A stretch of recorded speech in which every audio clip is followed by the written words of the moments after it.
আসসালামু আলাইকুম। কি হয়েছে আপনার? এত ভেঙে পড়েছেন কেন? কি ভাবছেন জীবনে এতগুলো বছর পার করে দিলেন, একজন নিঃস্বার্থ বন্ধু বানাতে পারলেন না? সব বন্ধুই স্বার্থের জন্য পাশে থাকে, স্বার্থ ফুরিয়ে গেলে কাউকেই পাশে পাননি। আসলে দুনিয়ায় এমন মানুষ নেই যারা সবসময় বন্ধুর পাশে থাকে। যে বন্ধু আপনার পেরেশানি দূর করে দেয়, আপনার বিপদে আপনার পাশে থাকে, যে বন্ধু আপনাকে বোঝে।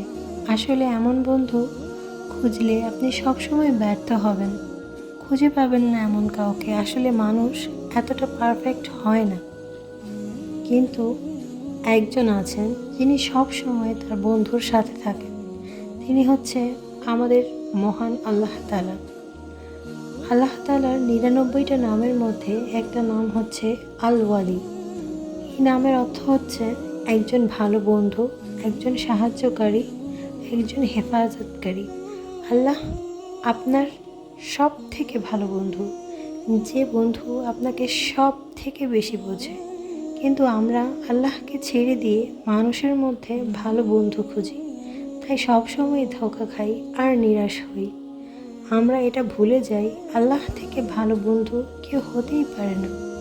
তাই আল্লাহকে নিজের বন্ধু বানান, কথা বলুন আল্লাহর সাথে। আল্লাহ আপনার মনকে শান্তি দিবেন। আল্লাহ আপনার সব থেকে ভালো বন্ধু। যে মানুষ আল্লাহকে নিজের বন্ধু ভাবে আর আল্লাহ যাকে বন্ধু বানায় তার দুনিয়া ও আখিরাতে শান্তি দিয়ে ভরে দেন। আল্লাহকে নিজের বন্ধু বানাবেন কিভাবে? যে কাজগুলো আল্লাহ করতে নিষেধ করেছেন, হারাম কাজ, হারাম সম্পর্ক, হারাম খাবার, সেই কাজগুলো থেকে বিরত থাকুন। বেশি করে দান সদকা করুন, ৫ ওয়াক্ত নামাজ পড়ুন, মিথ্যে কথাগুলো বলা ছেড়ে দিন, বেশি করে দুরূদ পাঠ করুন, ইস্তেগফার করুন। দেখবেন আল্লাহ তাআলা আপনাকে আপনার বন্ধু বানিয়ে নিয়েছে, এবং এই কাজগুলো করলে আপনি আল্লাহকে আপনার বন্ধু হিসেবে পেয়ে যাবেন ইনশাআল্লাহ।